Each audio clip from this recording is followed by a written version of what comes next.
Good morning. Good morning, good morning, good morning, good morning, good morning, good morning, Digi Deacon Natasha Robinson here reporting for duty, for service. Good morning, Sora sister. Will you do me a favor, please?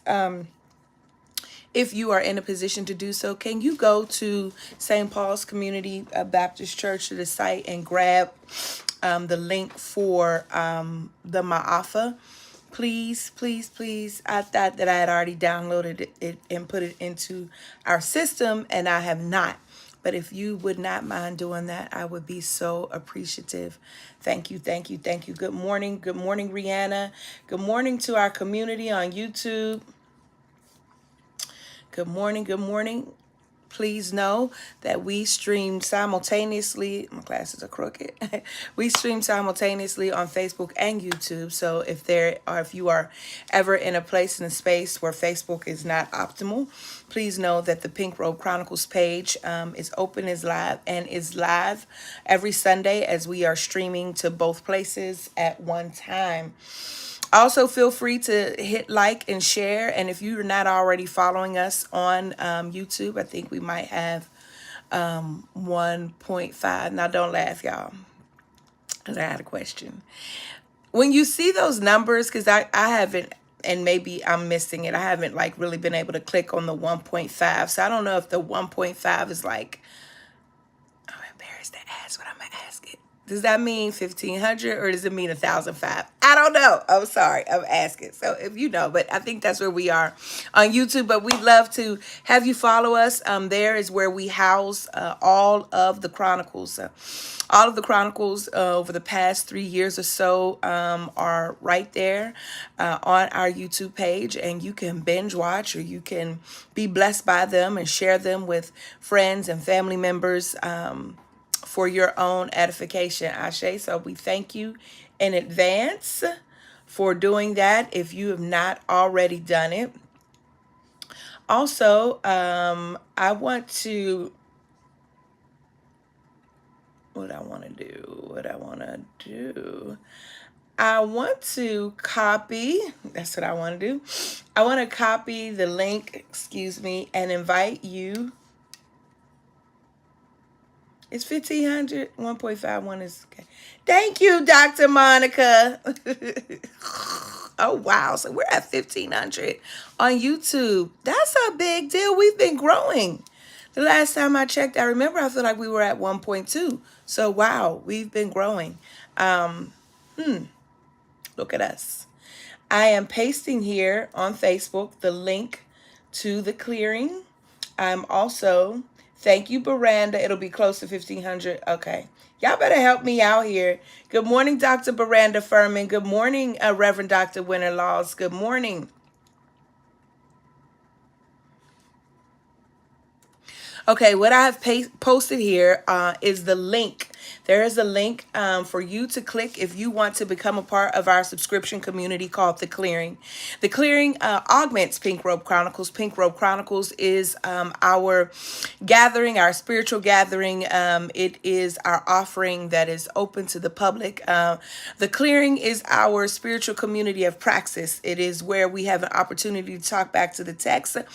And my goodness, the testimonies that happened last week, that happened weekly, but that happened last week, just showing how the growth that some of us have experienced. And it is not just spiritually, because we don't live these kind of bifurcated lives. We are fully integrated beings, but the testimonies that were happening vocationally and professionally, of these kinds of link ups and networking, if you will, that happens in the midst of us talking back to the text, is really just something that blows me away every time, every single time. And so I welcome you to join if you've been looking for a community, if you want something a little bit more intimate than Pink Robe Chronicles, if you want to be in community. Week after week, we head over to a private Zoom. We do have a private Facebook community where we engage, talk about the text, offer wisdom, offer truth telling, and get to share in ways that we do not get to share sort of on the very public live stream. And so I invite you. Many of you ask, and I don't always make these public announcements about it because it is a digital hush harbor, meaning like the physical hush harbors that our enslaved ancestors created, that were in a hidden, a secret place where they could be themselves, where they could worship their gods that they brought with them across the Atlantic, and where they could create new traditions, blending those traditions, spiritual traditions that they brought with them, along with the ones that they were forced to make their own here on these new Americas. And so as they would steal away, it is a kind of stealing away our own digital maroon ship, if you will. And so I invite you to do so, to join. I think it is a modest and nominal fee. And I think that you will too. Once you count up all of the subscriptions that you are already engaged in, you will see that we are right in line. So $30 a month, and you have the opportunity to engage me and engage our community on a weekly basis. And if you cannot be there live, then you get the recording from our weekly Zoom. So that's that on that. We invite you to come and join us. The link has already been placed in Facebook, on the timeline, on my timeline, as well as in YouTube. So you can go back and grab it. Also, by way of announcements, shout out to DigiDeacon Natasha. By way of announcements, let me fix this screen over here too,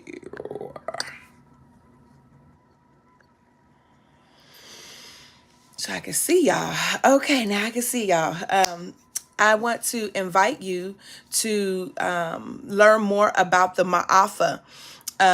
Please visit St. Paul Community Baptist Church website. And St. Paul also happens at 8 a.m. And so it is rare that I'm able to join them virtually, right? Because they are at the same time. But Pastor David Brawley is my sibling. He is my brother, whom I love dearly. My husband loves dearly. Our community loves dearly. And I so greatly appreciate the work that he is continuing at St. Paul's Community Baptist Church there in East New York, Brooklyn. The Ma'afa, which means the great occurrence. Some call it the African Holocaust. The Ma'afa at St. Paul has been being observed for the past 30 years.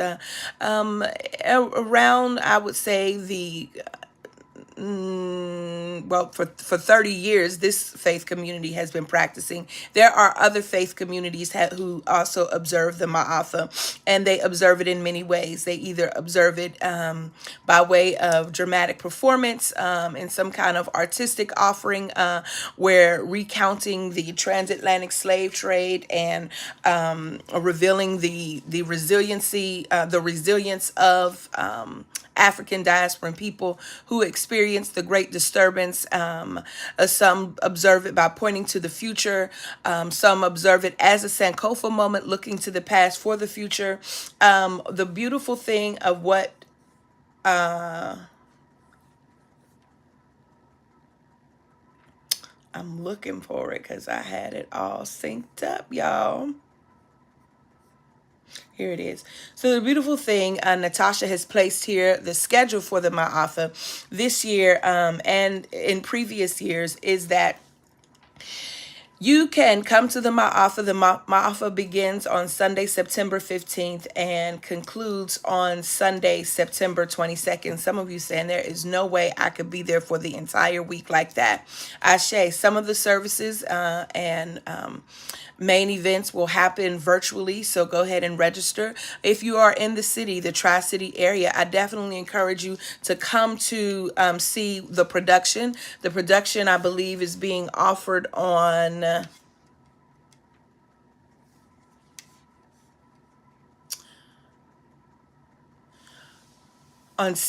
Sunday, September 15th, on Monday, September 16th, on Thursday, September 18th, and Friday, September 19th. So for you to actually come and engage and see the Ma'afa, the presentation of the Ma'afa, that is a ticketed event. It's Sunday, September 15th at 6, Monday, September 16th at 7, Thursday, September 18th at 7 p.m., or Friday, September 19th at 7 p.m. are the 4 nights that you can come and see the Ma'afa. During the rest of that week, there are other things happening every day. There is a healing hut.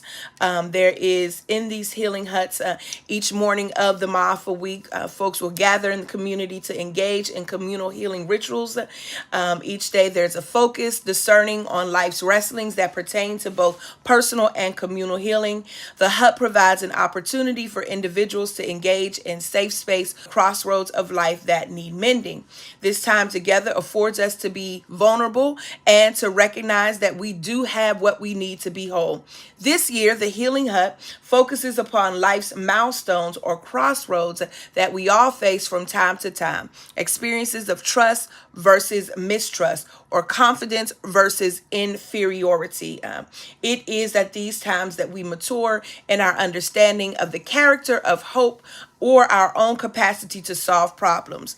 These life milestones aid in our spiritual growth and maturity, and yet they can be exploited and misused by oppressive systems to undermine the manifestation of essential values and beliefs. Crossroads of trust and mistrust can affect our sense of hope and promise. Life situations that test our abilities can increase our sense of personal confidence or inferiority. The Healing Hut allows us to uphold that which heals us and to dismiss that which deters us. So every morning, for those who will be attending, I'm just giving you a rundown before we engage this morning. Every morning from 8 a.m. to 9:30 a.m., the community has an opportunity to come engage in the Healing Huts as an opportunity for us to engage our crossroads, which are actually a blessing.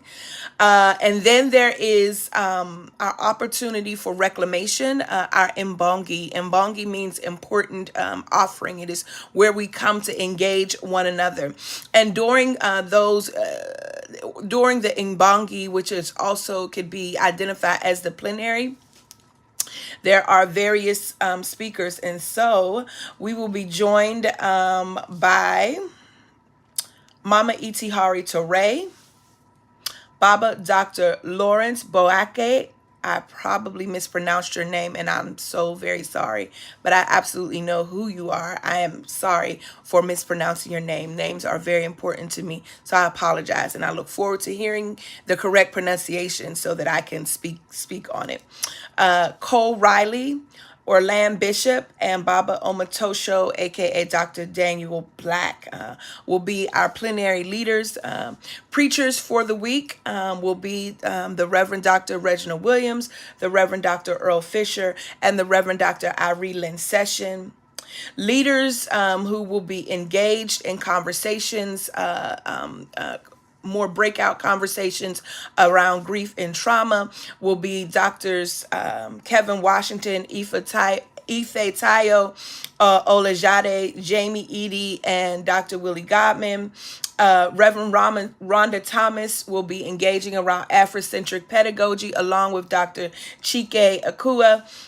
We will then be talking about the economy of the broken calabash with Brother Orland Bishop, Jamie Wooten, and Matthew Williams. There will be a panel around healing and recovery for our educators with Ashley Ellis, Ashaylee Thomas, as well as Dr. Daniel Omatosho. There will also be conversations for creating altars. Those of you all who are interested in learning how to create your altars, Carla Gittins and Yolanda Knight. I'll be talking about, along with my sibling Kylan Pugh, creating your own platform. The Breathe Collective will engage with the youth doing a youth Mbongi with their pedagogy. And Brother Gilbert Bahare. So all of the information has been given to you, Ashe, everything you need. The lineup is absolutely fire. If you can be there, you absolutely want to be there. Our students will be there from Wake Forest University School of Divinity as classes begin tomorrow. Whoop, whoop, whoop. Pray for you, girl. Classes begin tomorrow. And my course, Sacred Memory and the Black Prophetic Preaching Tradition, will be traveling to New York City to engage, to observe, to do this work around sacred memory and to see the purchase sacred memory has for the Black prophetic tradition. We will also be joined by the cohort from McCormick Theological Seminary. I think this is the second cohort that is focusing on sacred memory. This is the second cohort, but the first cohort that is focused on sacred memory, as they are engaging in the Masters of Public Theology. So these two entities are coming together where they are receiving academic credit, and these two seminaries aligning with the mission of the Ma'afa, and we are excited. All of the information has been provided. These have been your announcements, and I thank you for them. Oh, one more plug. Y'all see these?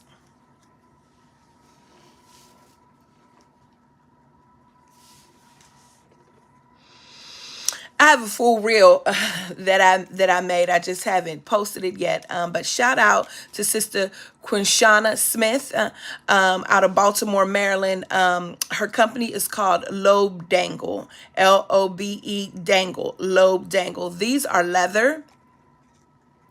And these are phenomenal. She is, not only is she, I don't know what I'm gonna call I feel like there's some better word to say than jewelry maker, and I don't know what that is. But if you do, feel free to type it in the chat.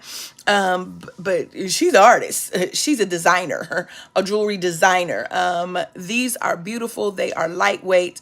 Check her out. The Lobe Dangle. Lobe Dangle. You can find her on Instagram, and I will put all of this in a post on a reel that I will probably release later today. She sent these to me because she is also a part of the Black Futures Cipher. She manages the Black Futures Cipher, and when they came to the One Love Festival, she saw some earrings that I had, and she said, "Oh, I see you, sis. I see you like earrings. I got something for you." Now these are handcrafted. They are one of a kind.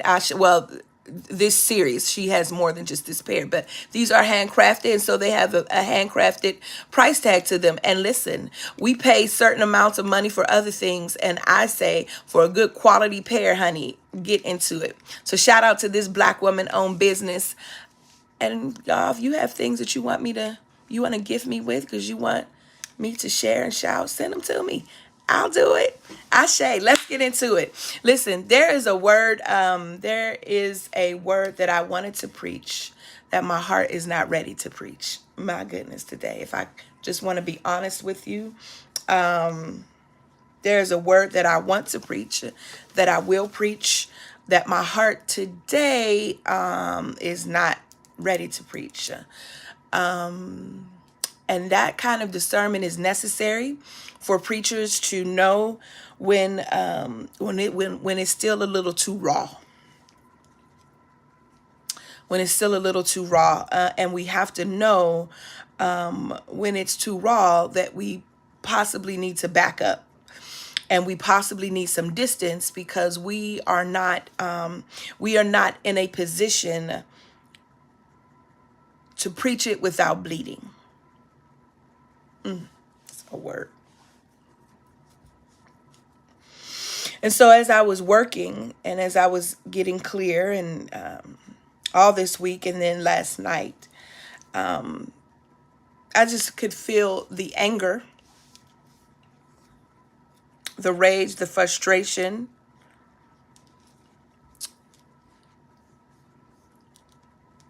to the point of just stopping, and which let me know, you got to sit on this, sis. you don't bring this out yet, because when you offer something that is undercooked, y'all know, messes up our gastrointestinal. Or when you engage with the topic that you are not in a place to fully, and I don't know if we're ever in a place to full, or me, Melva, let me say that, because most things I have to get personally. Most things have to hit me. That's where my inspiration comes. My first source of doing theology is my lived experience, period. End of story. First, it's not scripture for me. It's my lived experience. That's the first place of inspiration. for me. And so, yeah, I just want to acknowledge that, that, and then I thought, well, maybe I'll just give you all the text. And then I said, well, no, no, no, no, because that's playing in people's face, and so I don't want to do that. So just know, it's coming, and when it comes, it'll be when it's time to come. Then I also paused. I knew it was because I had a series of dreams. I've been having dreams, but I had a series of dreams on Friday night. And I'm a dreamer, and these dreams alarmed me. I woke up and was like, what is this about? And then something flashed across the news, and I said, oh my God, Jesus Christ. All right, all right. And so I just further knew that I needed a moment to just process this. And so once again, I guess I'm sharing for those of us that do this, everything that comes across you doesn't mean that you got this has to be shared right now or immediately. Sometimes you need some distance, and sometimes this is for you to just think about it, Ashe. So because that is what came across me, I am going to a familiar text for me, and it's a familiar text for you because I have preached this text under like 3 or 4 different titles because it's so rich. It's so rich. It's so rich. It is so rich. I listen, every time I come to it, I see something different. And so it's so very rich. And so, thank God for the archives, Ashe, and thank God for those of you who take my preaching class. Thank God for having text that you love dearly, or you have such an affinity for, that become common to you, but they don't become so common that you can't see anything new. They become common enough for you to feel comfortable with going to them when needed. And so this is one of those mornings. So I invite you all to go with me to the book of Esther.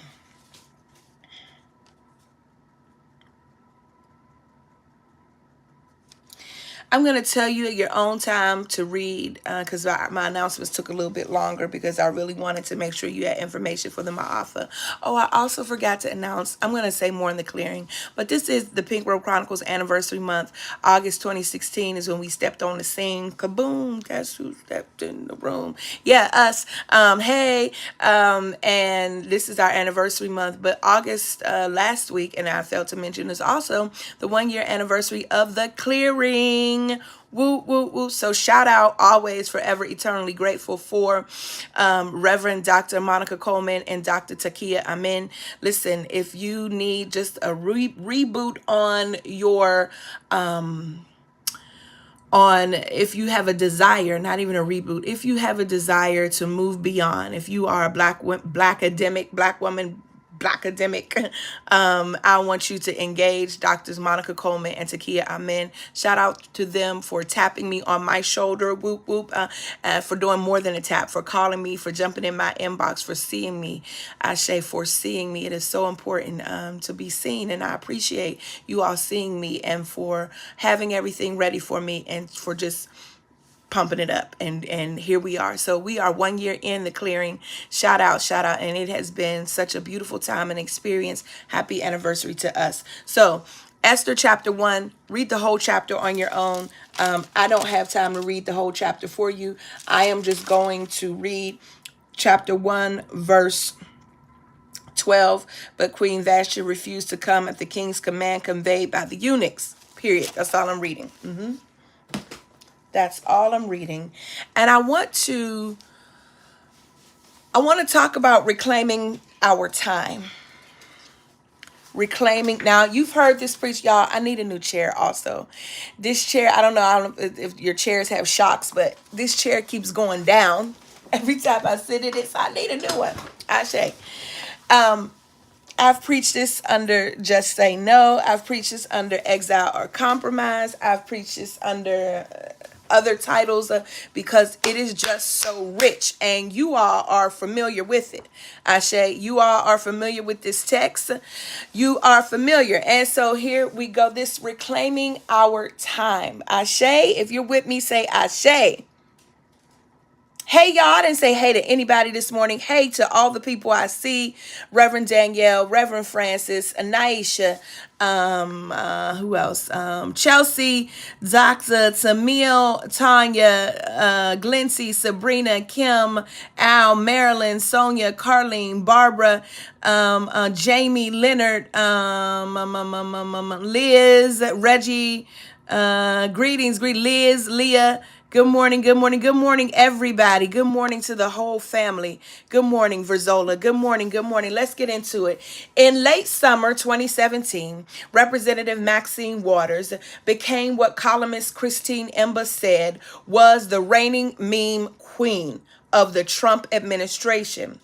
Treasury Secretary Stephen Mnuchin was testifying before the House Financial Services Committee about the state of the international finance system when Waters, the committee's ranking Democrat, asked why his office had not responded to a letter from her regarding President Trump's financial ties to Russia.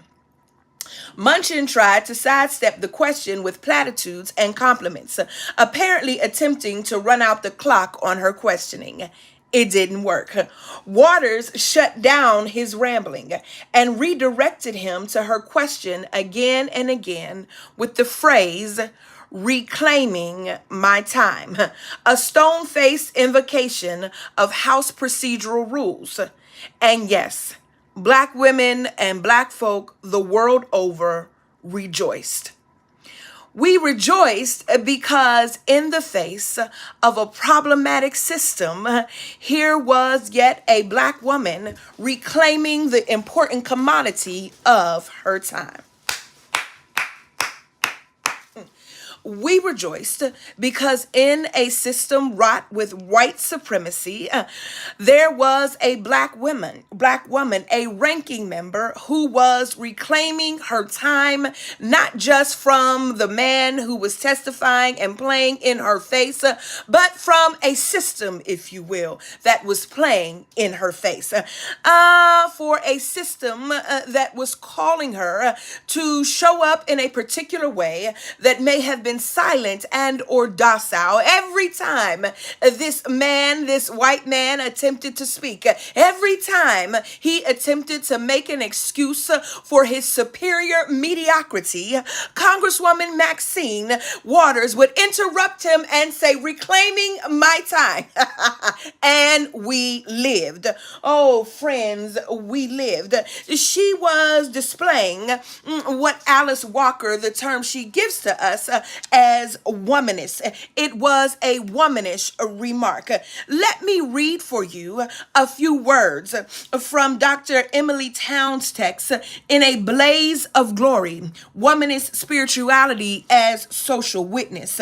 In Dr. Towns' text, she begins by saying, that in 1982, the African-American writer Alice Walker gave us the definitive understanding of womanish. Her four-part definition begins with the origins of the term, the Black folk expression womanish, or more accurately, the expression you're acting womanish. Most young Black girls, she writes, in my part of the South, who were precocious, inquisitive, stubborn, ornery, or any combination thereof, were accused of being womanish. It became a mother's and sometimes a father's, she writes, or grandmothers or grandfathers or aunts and sometimes uncles or neighbor's lady and sometimes neighbor's man, warning about the dangers of Black girls moving beyond prescribed cultural boundaries and socioeconomic determinants. A womanish young Black girl must not only be in charge, a gatherer of knowledge, but she must also be serious about her task. Who she is, here's the sentence, who she is makes her dangerous to hegemony. Who a serious In Dr. Town's case, she's talking about young black girls, and we're going to talk about black women. Who a black young girl or who a womanish black woman or a womanish young black girl is, as one who is a gatherer of knowledge, of one who is serious, of one who is in charge, makes her a threat, makes her a danger to hegemony. Oh my God, Melva, what are you saying? Meaning that hegemony is leadership or dominance, especially by one entity or one country or one social group over others. Let me run it back. Hegemony is leadership or dominance, especially by one social group, by one country over others. But not only are black or womanish black girls and womanish black women a danger to hegemony, they are a danger to hegemonic masculinity. Jesus, Melva, what you say? They are a danger to hegemonic masculinity. What is hegemonic masculinity, doctor? It is a practice that legitimizes men's dominant position in society and justifies the subordination of the common male population and women and other marginalized ways of being a man. Come back. What is it? Hegemonic masculinity is a practice that legitimizes men's dominant position in society and justifies the subordination of the common male population and women and other marginalized ways of being. An example of hegemonic masculinity is you got to be a man's man. It is the way in which heterosexual men dominate same gender loving men because they believe that they're not men. But a womanish black woman and a womanish black girl are a threat to hegemony and are a threat to hegemonic masculinity because as gatherers of knowledge, as those who are serious about the task of their trek towards freedom, as those who are self-determining, as those who are engaged in truth-telling and critical responsibility, as those who offer a redemptive self-love, that level of seriousness is a threat to a leadership that in no way, shape, or form sees us as human. It is also a threat to those who live within. It is also a threat to those who traffic in an immoral witness. Black women have often always, I know that that's a double something, but have often always had to be the bearer of the moral witness. Often always have had to carry the load. If we want to tell the truth, and if those who do not identify as black women would also tell the truth, then they would say that I'll be dang on it if it is not the case that black women always have to put on our cape, and here we come to rescue the day. If you don't believe me, did you not just watch the Democratic National Convention? Did you not just watch how black and brown women saved the day? Yes, there were a few folks in there, like Brother Hakeem Jeffries, who brought the house down with his hip hop aesthetic and homiletic, with that black prophetic tradition laced through all out that sermon, not speech. But friends, I just got to say that it was the women. It was Michelle Obama, and even for her misstep of the way that she, came for Dr. Jeremiah Wright in her book in ways that I thought were unnecessary. But even we could see her growth from 2016 of the when they go low, we go high. Michelle said, baby, now it's time for us to do something for AOC, Representative Alexandria Ocasio, from her to my soror Representative Jasmine Crockett, to my soror soon to be Senator also Brooks, to even Oprah, and of course to Vice President Kamala Harris. There is a way in which black women put the cape on when we know what's at stake, that we have always, the way Zora Neale Hurston would say, that we've been mules of the world. We are the messianic image. We are the salvific moment. We are womanish. But if we tell the truth, in our womanish ways, we need to reclaim our time, because what can happen when we reach for our cape so often is we become people pleasers. We become system pleasers. That is due to the emotions tied to the trauma of feeling rejected or abandoned. We have a fear of missing out. So we avail ourselves to the whim of everyone else's needs. We're usually folks' first resort, not their last resort, because we pride ourselves on being reliable, dependable. There is a way in which Black women are held at a higher standard. Black women cannot afford to have a superior. Black women cannot afford to perform at a level of mediocrity. Black women wish that we had the confidence of mediocre white men. My goodness. And Hotep Black men. And white women who weaponize their tears. We wish that we had the privilege to rest in a kind of lackadaisical mediocrity. We wish that we did not have to perform at a level of excellence that is already rooted in something inferior, that we could just engage in being diligent. Can we talk about it? And despite the fact that many of our relationships are one-sided, meaning our relationships lack reciprocity, meaning in our relationships, be they platonic, be they professional, be they personal, be they familial, be they parental. In many of our relationships, we do not get back what we've given. They are one-sided. I wish that we could just tell the truth right here.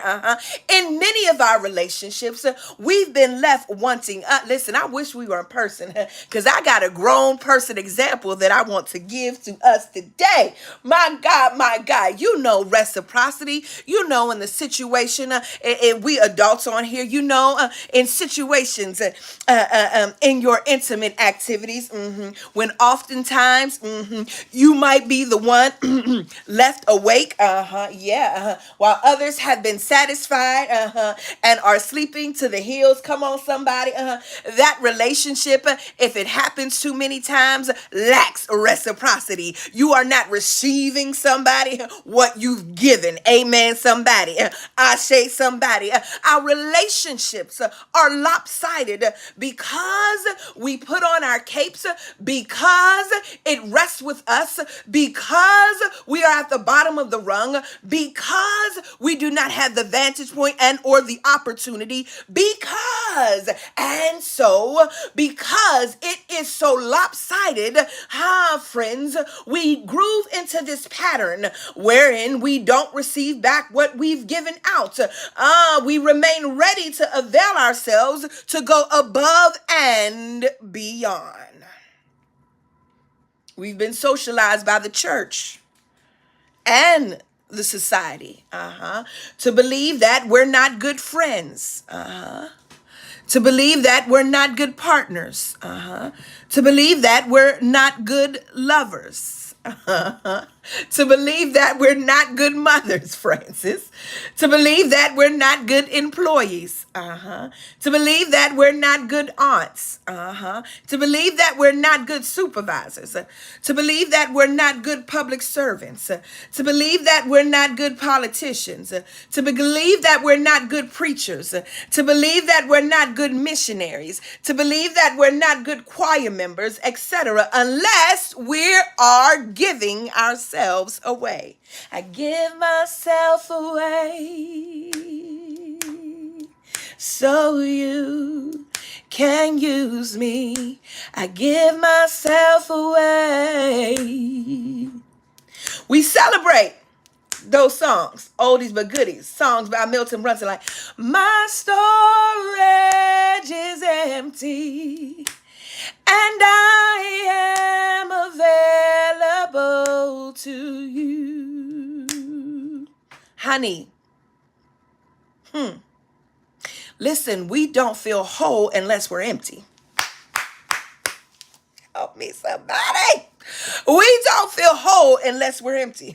We don't feel used unless we're used up. Come on, somebody in here today.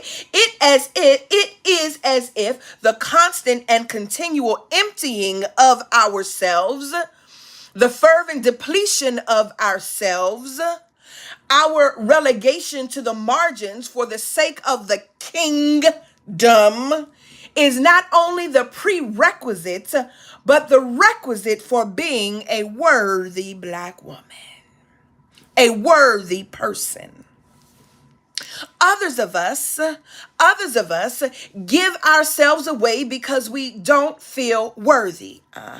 Yeah. We believe that if we can serve or if we can work our way into redemption, we struggle to make peace with our past missteps, with life-altering decisions, with the judgment of others, and more damaging than that, our judgment of ourselves, that we believe that saying yes to every request is our responsibility. Because, some saints will dangle redemption over your head like a carrot and suggest you ain't living right if you ain't tired. Let me get my water in here today. Yeah, they will. So this morning, I want to offer the vehicle for our reclaiming our time. The vehicle for reclaiming our time is a womanist spirituality, manifested in one word: no.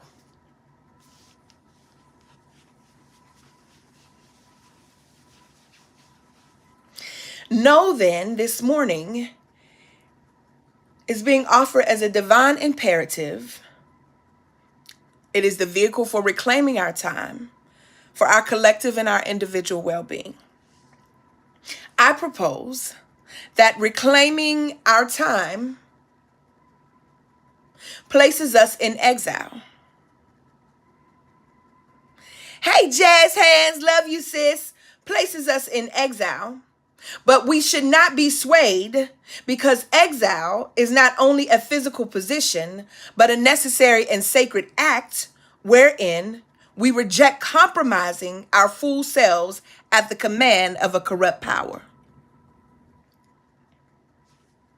More clearly, reclaiming our time is an embodied, mediated act of resilience deployed by folk who defy pious meaning devoutly religious, and patriarchal meaning where men hold societal control via making and benefiting from the skewed rules they set, prerequisites, rigid ritual constructs, and misguided morals to facilitate their own flourishing and the flourishing of our communities. Now let me run back and read it again, okay? More clearly, that reclaiming our time, come on in here, Reverend Dr. Katie Geneva Cannon, is an embodied mediated act. I learned that from her. Is an embodied mediated act of resilience deployed by women who defy pious and patriarchal prerequisites, who defy rigid ritual constructs and misguided morals to facilitate their own flourishing and the flourishing of our communities. In 1962, Malcolm X, later known as El-Hajj Malik El-Shabazz, said this about the status of Black women in America. Quote, "The most disrespected person in America is the Black woman. The most unprotected person in America is the Black woman. And the most neglected person in the world is the Black woman." So friends, let me just simply say this to you, for all of you people pleasers and yes folk. for all of you who are in imbalanced relationships. Your yes will not protect you, and neither will your silence.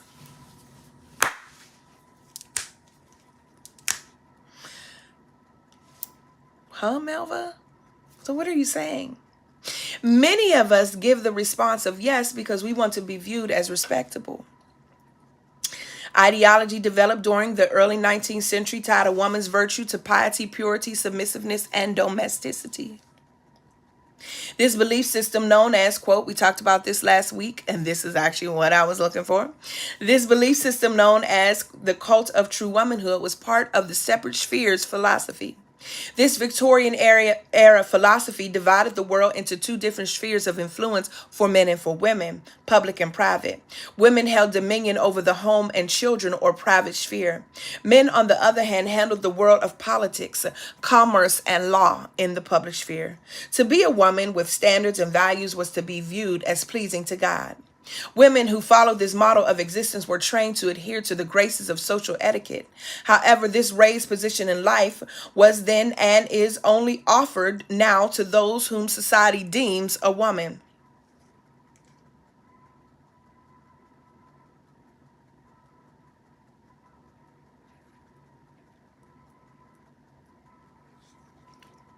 Enslaved black women were omitted from the category of woman. Let me put a caveat here.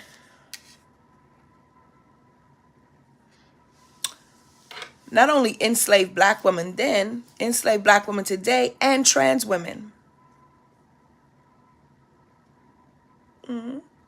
Omitted from the category of woman and relegated to the subhuman category of unwomanly. Hence, then, we could never boast membership in the cult of true womanhood because we were viewed as chattel. As time progressed, newly emancipated black women remained outside of the realm of delicacy and virtue.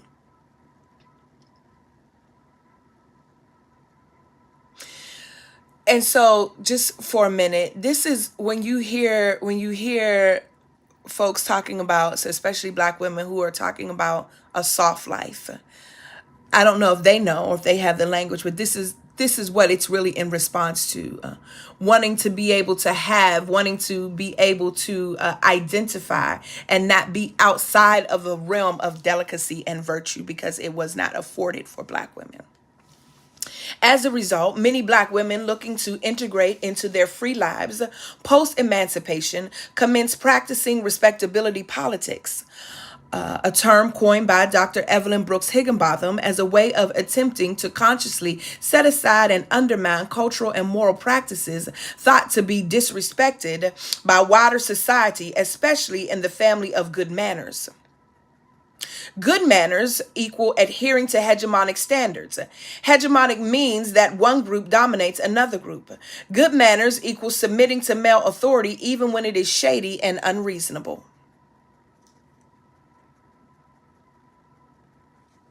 Good manners equal keeping your head down while going along to get along. Good manners equal understanding traditional black church protocol, separating your church clothes from your party clothes. Good manners equal waiting your turn. Good manners equal being okay with being set down from auxiliaries and ministries because you're unwed and pregnant. Oh yeah, and apologizing in front of the all male deacon board for your impropriety. Good manners equal staying in your place on the margins of society, giving all you have and offering after offering with the hope of being redeemed, with the hope of being healed or delivered from what you believe ails you. Good manners equal waiting your turn, meaning being well behaved. But can I tell you a little secret that saying no to systems, both religious and secular, saying no to human created borders, saying no to ill-conceived perceptions of who you are, saying no to systems that were never designed for your body or your lived experience, saying no to despair, despondency, and disdain is not considered to be an act that well-mannered women display.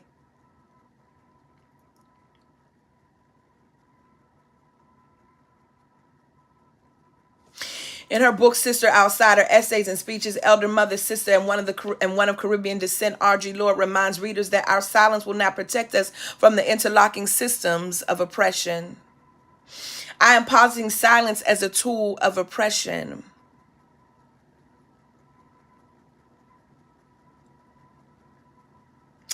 I want to dip into this sermon that I'm not ready to preach so bad, but I'm gonna be obedient because here's a point right here just about the glaring silences of the week.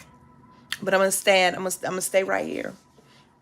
Ashe. I am going to exercise discipline. Audre Lorde has questioned whether the same tools a dominant body uses to oppress you can. Audre Lorde has questioned whether the same tools a dominant body uses to oppress you can be used to liberate you.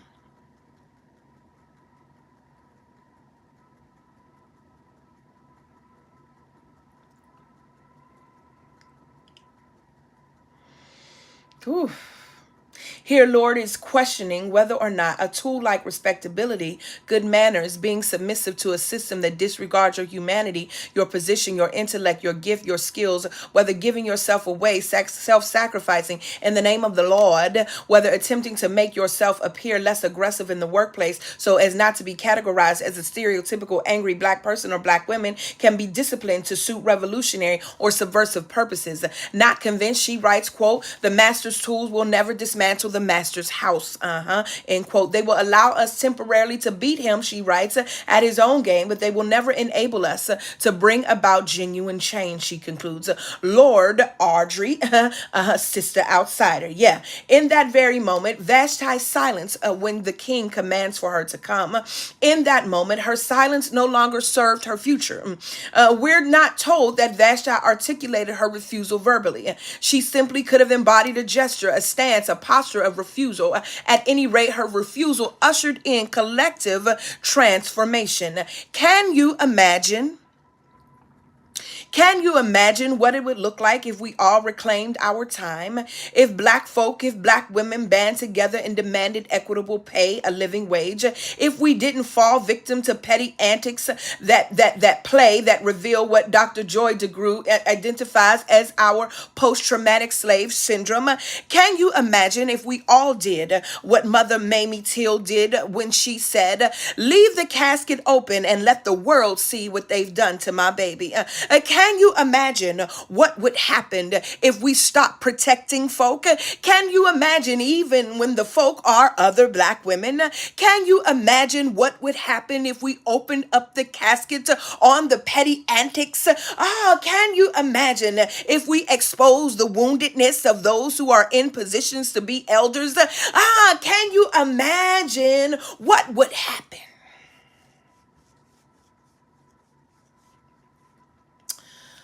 Let me digress. You already know this because this is another something from me that I have shared in many sermons because I want it to be ingrained in you. Like I want you to get it and not be afraid of it. I want you to know it, and I want you to hear it, and I want you to just have be locked in on it. You've heard me talk about these three things that are needed for us to be oppressed. And you've heard me quote Dr. Sheikh Anta Diop, the Senegalese scholar. And he says that these three things are that people take your what? They take your history, your language, and your psychological factor. And then you heard me follow that quote up with another quote by Leonard Jeffries, who says that those who oppress, colonize, and occupy others take a group's primary value. So while Diop says it's your history, your language, and your psychological factor, Leonard adds on that it is your primary values, your interests, your principles, and then they superimpose the colonizer's history, language, values, and interests upon you. And no matter what conclusion you come upon, right, no matter what happens, you, the oppressed, you, the occupier, will always act in the interest of the colonizer, the occupier, the oppressor, those that took your history, your language, your values, your interests, your principles, and your psychological factor. So if I could use this sacred, sanctified imagination memory, I propose that by refusing to come at the request of the one who was dehumanizing her, who was also a way, it was also a way for her to disavow a system of dehumanization. By doing so, Vashti reclaims her values, her interests, and her principles. She was exiled because it was thought that if other women caught wind of her revolts, that they would go and do likewise so quickly. The king is having a party. The party is lasting a long time. Then he has a more private party. And after he displays everything he can to show his riches, he calls for the queen, who is essentially his property. Some traditions say that when he calls for the queen, he wants her to come and she's supposed to be scantily clad or not wearing anything. Either way, it's objectifying her. He wants to objectify her and he wants to show her off as if she is this beautiful trophy. Vashti decides that it's enough. She's not going to do it. So she says no. She does not come when the eunuchs summons her at the behest of the king. Well, because she does not come, now this puts the king, Ahasuerus or Xerxes, in a situation. He's in a situation because if word gets out that Vashti has not come at his request, then other women will believe that they can do likewise. And so his aides tell him, you got to do something, because see, we can't have our wives, we can't have our women, other women believing that they can overlook this. We cannot have them. You got to be a man's man. Come on, hegemonic masculinity. You got to man up. You got to tell her that this is not what's going to happen. You're going to have to exile her. And so the king falls for this. And the king, because not only of his hegemonic masculinity, but his toxic masculinity and his superior mediocrity, decides to exile Vashti. And Vashti goes away, and we never hear anything else about her, at least in the Christian tradition. And so here we are. She is exiled because it was thought that if other women caught wind of her revolt, that they would go and do likewise. If other women knew that they too could reclaim their time. Vashti's silence did not mitigate the king's request. The invitation to oppressive social order remained ever present. Hence, Vashti's refusal suggests another point to ponder is what? That you got to beware of the invitations you entertain, friends.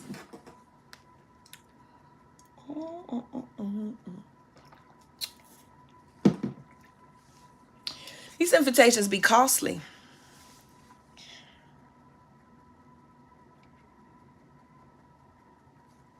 These invitations be costly. Do you understand?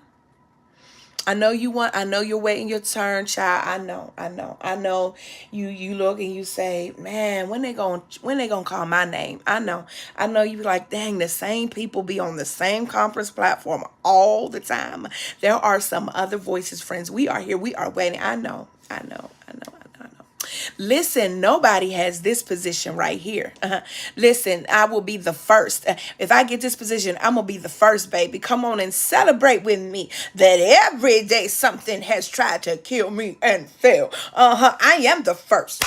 Come on and celebrate, baby. Can I help you today? That if you were to tell the truth, you would say that it was something that you should have passed. It was something that your spirit was saying, this ain't it, boo. But the people was pushing you. Like, no, sis, this is it. No, sibling, this is it right here. Look at God. I just want somebody in the comments to tell me I'm telling the truth. Because, matter of fact, you ain't got to. Just Ashe, because I know I'm on your streets. Child, you want to work with that person, honey. That person right there, Meanwhile, this person been hell on wheels. Meanwhile, this person done down talked you, bad talked you to every single person that would listen. While the world gives them accolades. Child, please. Meanwhile, you over in the corner, busted up, burnt up, honey, bubbled up, bubbled over. Yeah.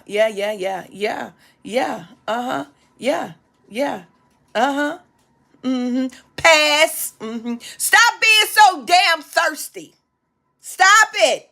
Stop it. Stop it with this wanting spirit. I just want for my baby. The text says the gift will make room, but you be in the wrong room.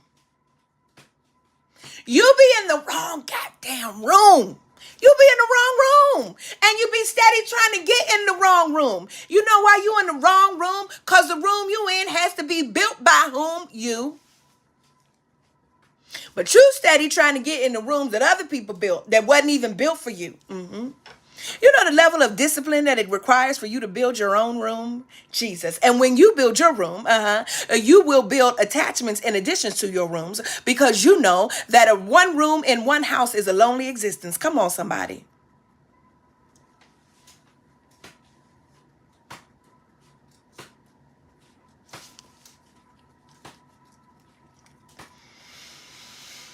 And so every time the invitation is offered, here you come with your yes. I'm talking to myself right now because my husband just challenged me on something that went through the core of my being. My God. Ooh, man. That man came at me with a comment that I just had to stop and just say, I love you. Because you hit me so hard right now that I want to say F you N word. But you right. And I can't do nothing but let it sit about my participation in something. And the challenge was that if I participate in a particular thing, then I am giving my ashe to it. And I am silently saying by my participation that I agree with how I've been treated. Jesus today. Woo!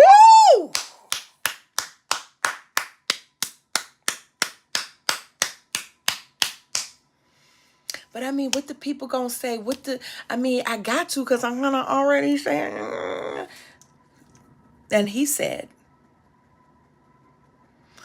what about your yes to you? You saying yes condones how you were treated.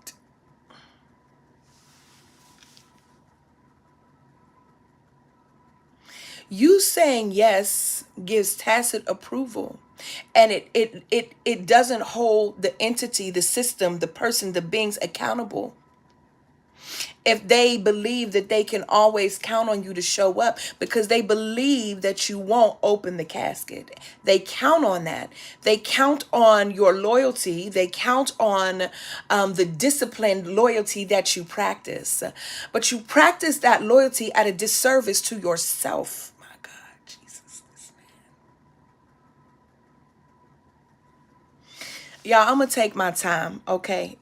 We should be in the clearing right now, but I'm going to just take my time. For those of you who want to join us in the clearing, Natasha, if you would go back up and grab it and just grab the link for them to join. And then when you join, just inbox me so that I could get you the Zoom right away and you could come on over and join us.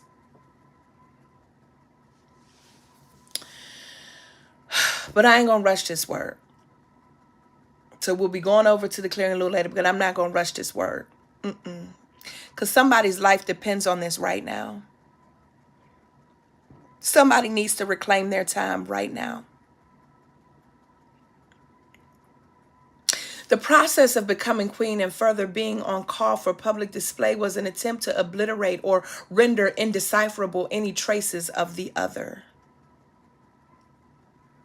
In her book, 3 Eyes for the Journey, Africana religious studies scholar Diane Stewart presents the concept of anthropological poverty, introduced first by African theologian Engelbert Vang. The result of Western Christian culture on Africans' anthropological poverty, quote, consists in despoiling human beings, not only of what they have, but of everything that constitutes their being and essence, their identity, history, ethnic roots, language, culture, faith, creativity, dignity, pride, ambitions, right to speak, etc., end quotes. Enslaved people understand that one way or another they are going to be sent for. The question is, how will we entertain the invitation? Commencing with the Middle Passage until today, Africans in the Caribbean and North America showed their caution of the invitation to be considered not human by attempting to force their philosophical, theological, and cultural conceptualizations into a Western framework as to camouflage the specificity. I'm quoting my dissertation right now. My goodness, let me run it back for you. I just realized this. Yeah, I'm like, this sounds good. This out of my dissertation. So let me run it back. Quote, Melva Sampson said that commencing with the Middle Passage until today, Africans in the Caribbean and North America showed their caution of the invitation to be considered not human by attempting to force their philosophical, theological, and cultural conceptualizations into a Western framework as to camouflage the specificity and blunt the sharp edges of what they were doing while keeping the core intact. Blacks had to at once function within the binary construct of being African and being African in the New World. Black people had to live behind and in front of the mask, wherein within the duality of their existence, one thing is happening in terms of actual religious experience and another is being performed in the public articulation of the performance. Black people were trying to practice faith as well as survive a racist terrain, and they used familiar terminology to conceal the scent of the African gods. Anthropological poverty is not me. That is Engelbert Vang. Engelbert Vang, Mveng, and it was used again by Diane Stewart. And I just cited both of them. But everything after that I just said is me. You see how ethical that is, y'all? I see how easy it is to cite. So, black people were trying, I'll say it again, to practice faith as well as survive a racist terrain. This is me. And they used familiar terminology to conceal the scent of the African gods. They took an invitation to be dehumanized and created, transformed, and reordered a new world. Oh, so friends, what's the point? Sometimes exile is a calling necessary for survival. When the king asked his trusted advisors what should he do about Vashti's refusal, they said, banish her from the kingdom. You see, if the other women get word of what she did, then they might try to do it. Listen. Here, exile, to talk about what it means biblically, here, exile is a voluntary separation that takes place as a sign of protest. Activism as a sign of self-identification, a sign of liberating practice, opposite compromise, which is a concession to something derogatory or prejudicial, or a compromise of principles. Some of you may remember a while ago when I posited exile as a sacred calling. I'm saying now again that exile is a divine imperative. It is a vehicle to negate hegemonic masculinity and cultural hegemony, which is simply predominant influence exercised by one culture over another. Exile for some that would choose to accept the mission would become or becomes a way of life. Melva, this has been really heavy. This has been super, super heavy. I mean, sis, I need you to lighten it up. I need you to listen. I need some good news somewhere, sis. Okay, well, I'm glad you asked. Here you go. Here's some good news for you. The homiletics professor in me offers you this. The good news is this, friends, about reclaiming our time, that when we are requested to come before the king, or in some instances the queen, and or his drunken court, let me pause right there. Mela, how we be requested? When we are requested, by remaining silent, by giving up all of our good intellectual ideas, all of our good creativity, while receiving none of the credit. By waiting your turn, putting in your time, because I had to get it like this, like the mud is a sacred place, And then we gonna call for you to stand in our midst while we shit on you. And we're going to demand that you stay there and don't say nothing. Just smile and be thankful that you're in the room. Just smile and be thankful that we know your name. Just smile and be thankful that you're here. It is like the directive that many of us received as children. And stay in a child's place. Be seen, and not heard. That those are kinds of requests. They are inhumane requests that disavow your humanity. So when we are requested to come before the king, or in some instances the queen, and his or her drunken court, because you got to be drunk. You must be drunk to make this kind of request of me. Know that God and our ancestors will be with us. We will never be requested if we listen, if we demand reciprocity, if we say no, we will never be requested to a banquet that we can't attend to, meaning we ain't never gonna be requested to come to a party where we don't know the dance steps. Meaning we're gonna be given the steps before we get there, which is why some of us should have passed.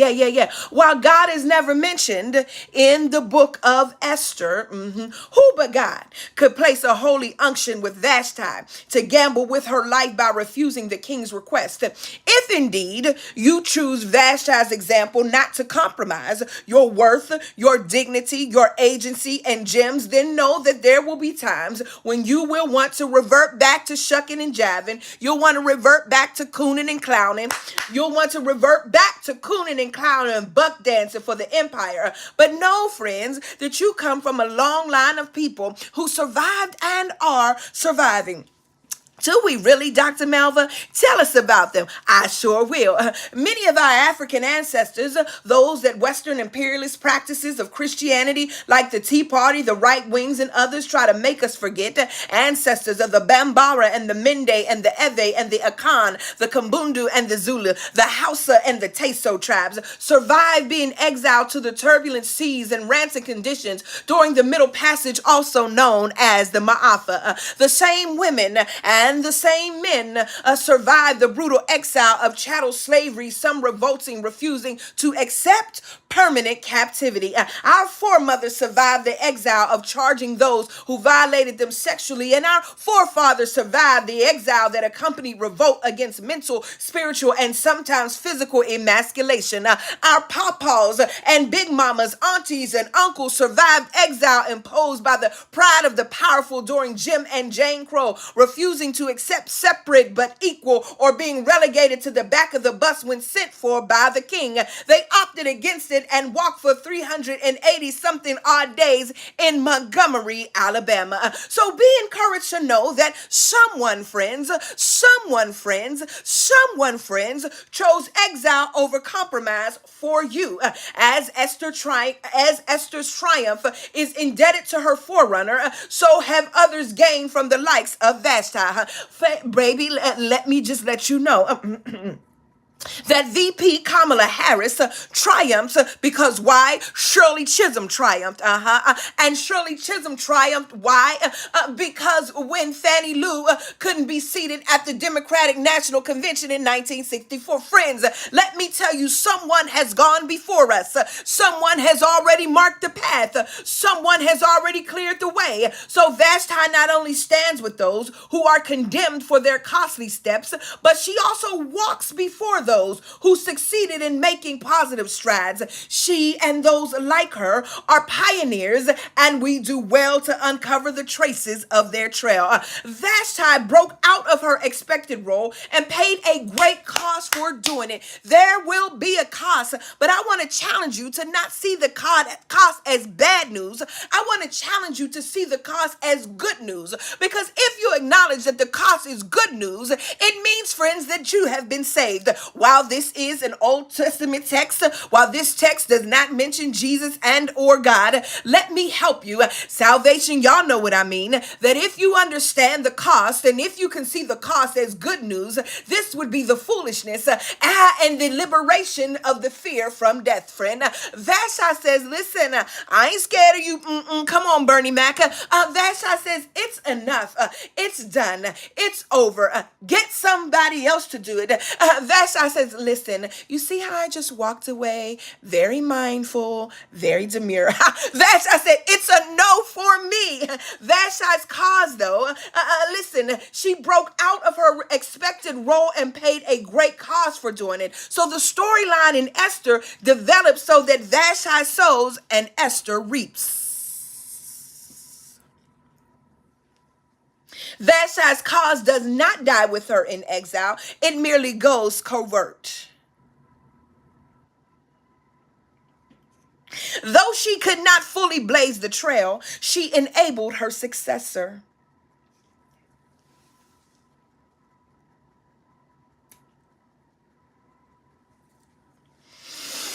Woo!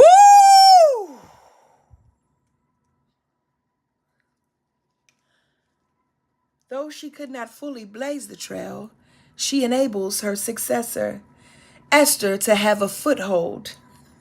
Words attributed to Jesus in John 4:38 best narrates this point, quotes, others have done the hard work. Hey, my God.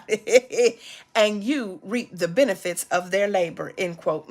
Family, we have done the hard work of which we now reap the benefits, doing extraordinary things. We have to remember in doing extraordinary things that we have to make our choices wisely, that we have to reclaim our time and know that even if we choose exile, that we are not alone. Be reminded that freedom ain't always free and that most times, yes, it is costly. Always look for the no in the yes. Like Asada Shakur and Angela Davis, ordinary women doing extraordinary things. Vashti said no to humiliation and yes to liberation. Like Nelson Mandela and Mumia Abu-Jamal, Vashti said no to assimilation and yes to reformation. Friends, don't be afraid to make your choice because you stand in a long line of faithful witnesses to living exilically. When the king comes for you, I just want to know, what will you do and how will you reclaim your time? Can you just type in the chat right now, reclaiming my time, hashtag reclaiming my time? When your coworker that keeps cutting you off during meetings come for you, what you gonna do? Reclaim my time. When the boss person or the CEO who believes that they can simply stack on more work with less pay because you're a black woman who always holds it down, what you gonna do? Come on, somebody, and say, reclaim my time. Reclaim my time. For the male colleague who dismisses his white privilege and attempts to compare his struggle to yours, what you gonna do? Hashtag reclaim my time. For every white man and black ones too who believe they can pacify you with compliments, spread fattening ass butter on your toast, and talk fast to get over on you, what you gonna do? Reclaim your time. Let me tell you then, as I close this thing up, what a few other folk who were in similar situations did. When the king came for the civil rights activist Fannie Lou Hamer, she said, listen, I'm sick and tired of being sick and tired. Reclaim my time. When the king sent for Maya Angelou, she replied, and still I rise. Reclaim my time. When the king sent for Sojourner Truth, she responded by asking, and ain't I a woman? Reclaim my time. When the king sent for activist Maria Storr, she said forcefully, quote, "O ye daughters of Africa, awake, arise, and act. No longer sleep or slumber. Reclaim your time." When the king sent for educator Anna Julia Cooper, she confidently stated, "Only the black woman can say when and where I enter. Reclaim my time." When the king sent for Rosa Parks, she sat on that bus and didn't move move as the celestial choir is saying, we shall overcome, and we shall not be moved. Reclaim my time. When the king sent for Gil Scott Heron and he responded with, the revolution will not be televised. Reclaim my time. When the king sent for Malcolm, he refused by saying, any means necessary. Reclaim my time. When the king sent for Martin, he said, injustice anywhere is a threat to justice everywhere. Hashtag reclaim my time. When the king sent for Chairman Fred Hampton, he said, you can kill the revolutionary, but you can't kill the revolution.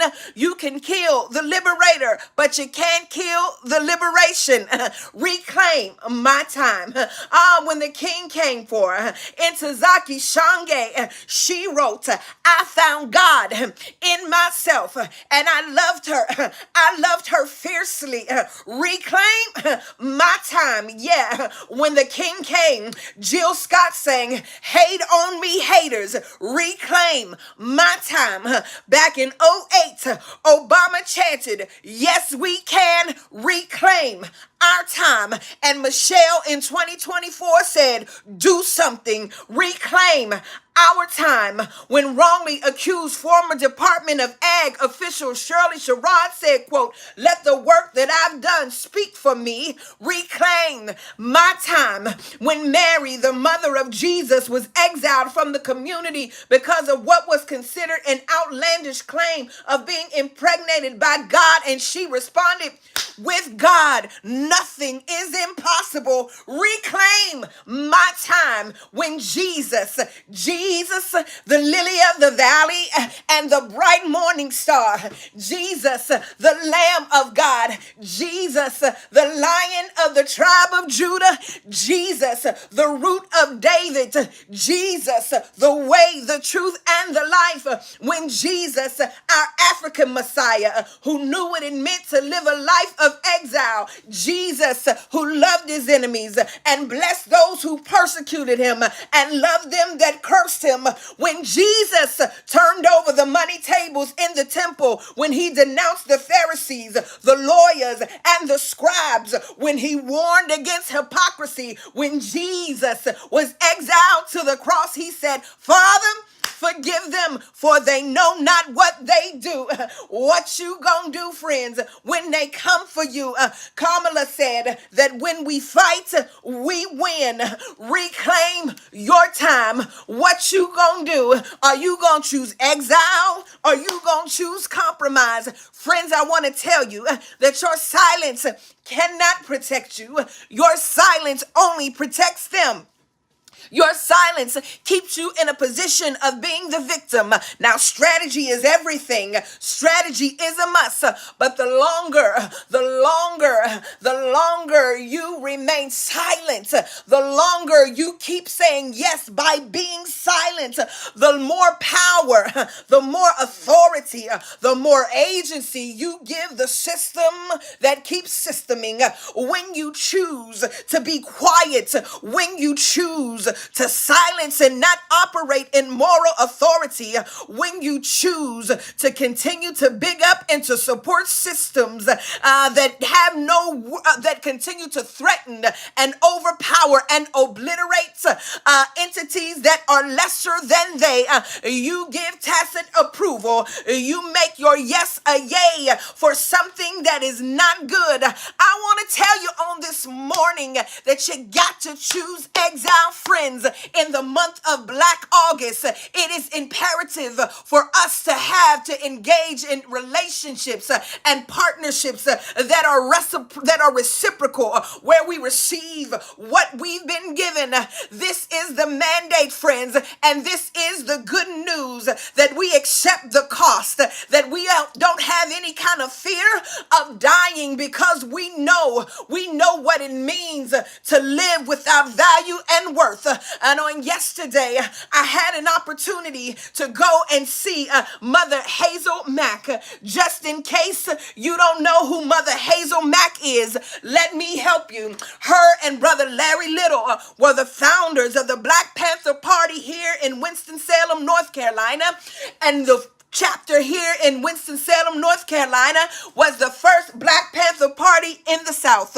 Well, on yesterday, I was journeying with a young girl who is 12 on her way to becoming 13, on her way to young womanhood, and her parents have set up for her to meet women who would journey with her and give her lessons. And so yesterday, my lesson to my little friend was about the importance of listening and understanding and hearing and waiting for the sound of your genuine to emerge, so that when your sound emerges, that you know what it means to be a comrade sister. And I took the book, Comrade Sisters, of which Mother Hazel Mack appears in, and I went over to the cafe that she owns, and I was unsure if Mother Mack was going to be there. And lo and behold, when I walked in the door, Mother Mack was sitting there getting her locks retwisted. And as she was getting her locks retwisted, tears began to fill my eyes because I hadn't laid my eyes upon her. But when I was in her presence, I was overwhelmed with gratitude. I was overwhelmed with gratitude that here before me, I had the opportunity to sit at the feet of an elder, to sit at someone who chose exile over compromise for me. And Brother Larry Little, he then walks up the steps. So I got a 2-for-1. Larry Little was the National Defense Director for the case against Joan Little. Go look it up. And Larry Little was on the FBI kill list. And in he walks. And here are these two giants before us. And it's myself, it's my little friend and my youngest, and they said, we don't want to hear from your mama. Tell me, what questions do you have? And baby girl Fee said, tell me, what did you need to start the Black Panther Party here? Explain to me the difficulty. What did you have to sacrifice? What was the cost? And Mama Mac said, Jesus. Mama Mac said, let me tell you, it was costly. She said, but in the cost, you know what I learned? I learned how much I love my people. She said, I learned that I'm willing to die for my people. And baby, when you learn what you're willing to die for, you know what you can live for. You know what you can't live with. When you know what you're willing to die for, you know what you can't live with. Friends, you can tell that I was tore up, I was messed up. That as this woman, this elder looked at my baby girl and she told her that it was difficult, that I was not much older than you, that they called for my life to be taken. She said, but I would do it all over again because I learned that even in the cost, I learned that I would die for my people. And it reminds me again of Chairman Fred. I live for the people because I love the people. I love the people because I die for the people. And friends, I want to tell you that if you are not able to speak truth to power to these corrupt systems, you gonna die for the system, not for the people. And I want to let you know that the system ain't worth it. Ain't nothing worth it. Ain't nothing worth it. Ain't nothing like that worth it. But friend, will you build your own rooms? Will you build your own houses? Will you build your own tables? What are you waiting for? What are you waiting for? Say no and reclaim your time.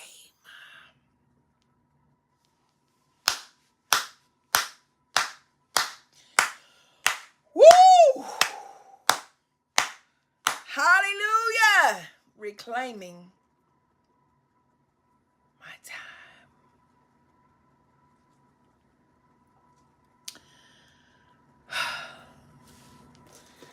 Reclaiming my time. Yeah, God. Woo! Reclaim your time, friends. Reclaim your time. And can I tell you that there's no wasted time in God? Reclaim it. Reclaim your time. Can I tell you there's no wasted time in the spirit? Reclaim it. You did it. Yes. You should have said no, but you said yes. Ashe. Okay. Okay. Forgive yourself and move on. We're holding our things accountable for things God ain't even holding us to. Ashe. Reclaim it. Hey!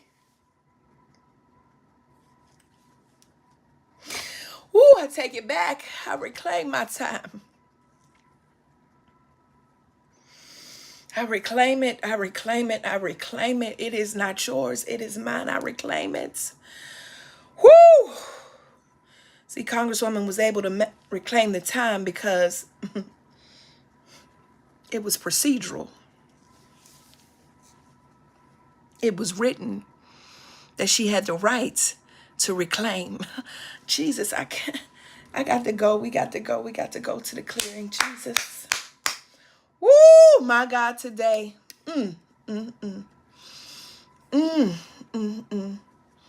My God, today. Reclaim.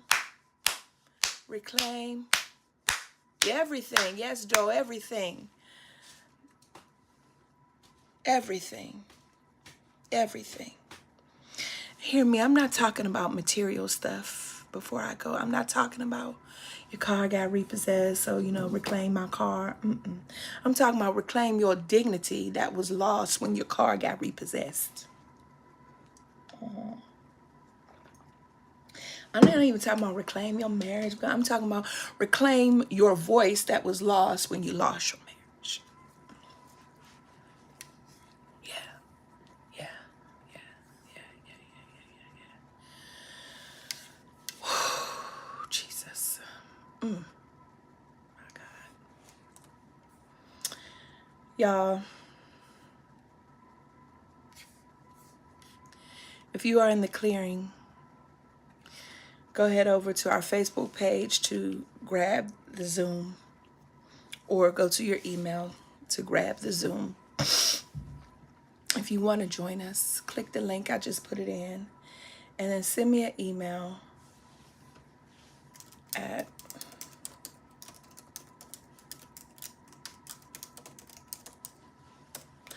drmelvasampson@gmail.com, letting me know you just joined, and I will send you the link. Because we're headed over now so that we can, I'm hot now, I got to come about this road, so that we can talk back to this text just for a few more minutes, Ashe. So we can get in on this woman and spirituality part. I'll be back to you all later on this evening. There's a request among us. I don't want to interrupt this moment. Also, but giving is a part of worship. But I want to. I'll be back later on with a request with a community member that I know we're able to. Ashe. Okay, Spirit. So if this Spirit said, go ahead, because there must be someone here that has.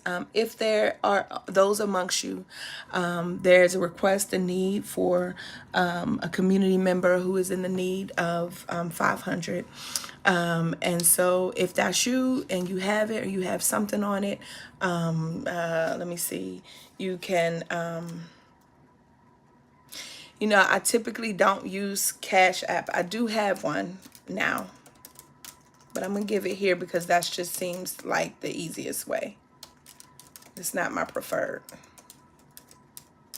but you can do that for those because most of you use it. Also, if you use Zelle, it's my email.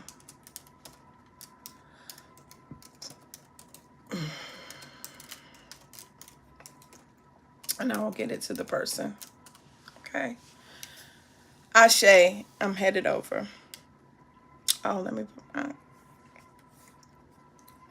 my goodness, Jesus, I have preached today. Whew.